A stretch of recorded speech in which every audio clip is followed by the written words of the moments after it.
পশ্চিমবঙ্গে কাউকে সাহেব বলে ডাকলে তাকে আসলে কি বলে ডাকতে হয়? কি বলে? তাপস পাল।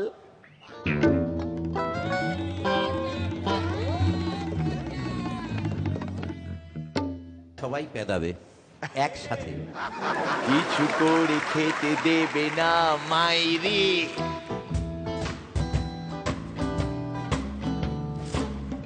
কিছু করে খেতে দেবে না মাইরি। সেকেন্ড লাইনটা অদ্ভুত ভাবে প্রথম লাইনেরই মতন। কিছু করে খেতে দেবে না মাইরি, যখন কোনো কিছু পড়ছে না মনে,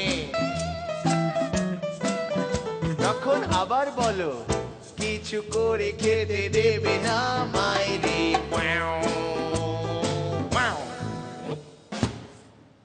বাজে বকায় আমরা সবাই মিলে পিএইচডি করেছি।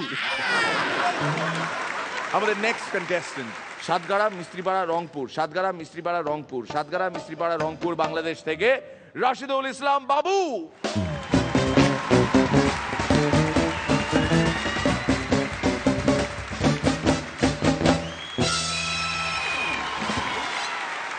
আসসালামু আলাইকুম। ওয়ালাইকুম আসসালাম। জানালদা পাকিস্তানে গেছে বন্ধুর বাড়িতে। সে সময় তার বন্ধুর বউয়ের যমজ বাচ্চা হলো। তা দেখে জানালদা বলল, বাবা তোদের পাকিস্তানে যে অবস্থা, বাচ্চাগুলো তো একা আসতে ভয় পাচ্ছে।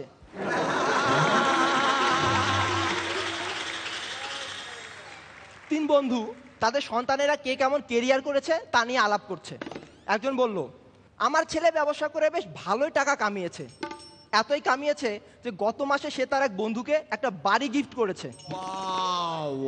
আরেক বন্ধু বলল, আমার ছেলেও ব্যবসা করে বেশ ভালোই কামিয়েছে, সেও গত মাসে তার এক বন্ধুকে একটা গাড়ি গিফট করেছে।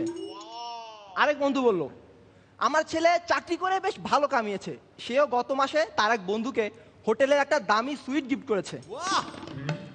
এমন সময় তাদের আরেক বন্ধু এসে হাজির। তারা তার সন্তান কেমন কেরিয়ার করেছে তা জিজ্ঞাসা করে বলল, আমার মেয়ের কথা আর বলো না, সে যে কি করে জানি না, তবে তার ইনকাম ভালো। গত মাসে অলরেডি সে একটা বাড়ি, একটা গাড়ি আর হোটেলে একটা দামি সুইটের মালিক হয়েছে। আমাদের অর্ণবদা, তো অর্ণবদার বান্ধবী তাকে বলল, দেখো অর্ণব, আমি তোমার সাথে যতক্ষণ হলো কথা বলছি তুমি এর ভিতরে 7 বার হাই তুলেছো, তোমার ভিতর কি এতটুকু ভদ্রতা বোধ নেই? আমাকে ভুল বুঝো না প্লিজ, আমি একবারও হাই তুলিনি, আমি শুধু তোমাকে একটা কথা বলার চেষ্টা করছিলাম। একটা শিয়াল হেঁটে যাচ্ছিল একটা ঝোপের পাশ দিয়ে। এমন সময় ঝোপের ভিতর থেকে আওয়াজ এলো, কক কক কক কক কক কক। আরে মোরগের আওয়াজ না। দেরি না করে ঝাঁপ দিল সে ঝোপের ভিতর। বেশ কিছুক্ষণ ধস্তাধস্তির আওয়াজ ভেসে এলো। আরো কিছুক্ষণ পর ঝোপের ভিতর থেকে ঠোঁট চাটতে চাটতে বেরিয়ে এলো একটা নেকড়ে এবং বলল, একটা বিদেশি ভাষা জানা থাকলে খাওয়া দাওয়ার কত সুবিধা।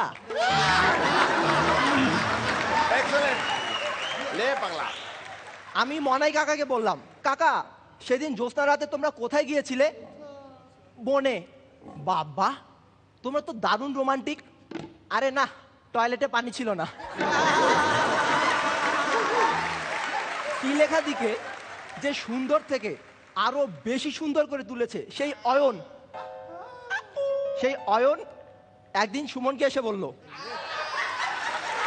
শুরু হয়ে গেছে। এই আইন পাশ হয়ে গেছে, চলো আমরা বিয়ে করে ফেলি। সুমন বলল, তুমি আমার স্ট্যাটাস জানো?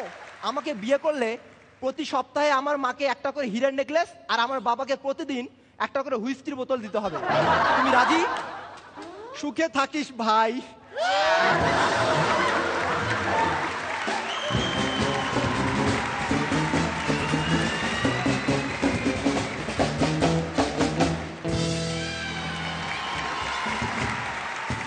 পরান্দা রাশিদুল ইসলাম বাবু।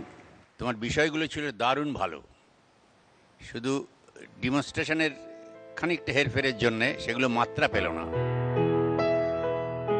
এগুলো তোমার যেভাবে করলে যে কৌশল অবলম্বন করতে হয় সেটা যদি আরো রপ্ত থাকতো এগুলো আরো ভালো হতো। ভালো হয়েছে, তুমি বলেছো ভালো, কিন্তু এর মধ্যে আরো ভালোর যে সম্ভাবনা রয়েছে সেই সম্পর্কে বলছি। All the best. শ্রীলেখা, কেমন লাগলো রাশিদুল ইসলাম বাবু? বিষয়বস্তু গুড, কিন্তু কয়েকটা জায়গায় না মানে সেই পাঞ্চ লাইন যেই স্ট্রেসটা দেওয়া উচিত সেই জায়গাগুলো একটু নড়বড়ে। সেটা আরেকটু পারফেক্ট হলে, আরেকটু টু দ্য পয়েন্ট হলে বোধহয় আরেকটু বেশি লাফটার উঠতো, সেটা আমার মনে হয়েছে। মাইট বি লিমিটেশন, কিন্তু এর আগে তোমারই in comparison to your previous performances তখন মনে হয়েছে যে একটু কোথাও যেন তুমি আগের থেকে একটু ফলিং শর্ট অফ ইট। রনিদা, ওভারঅল ভালো পারফরমেন্স, অল দ্য বেস্ট। যাও। जो गुमशुदा सा ख्वाब था वो मिल गया, वो खिल गया, वो लोहा था पिघल गया। এবার এই বলে তুমি লাত মারবে আর তোমার সমস্ত চিন্তা এই পর্ব থেকে তো বটেই তোমার লাইফ থেকে দূর করে দেবে। क्या बात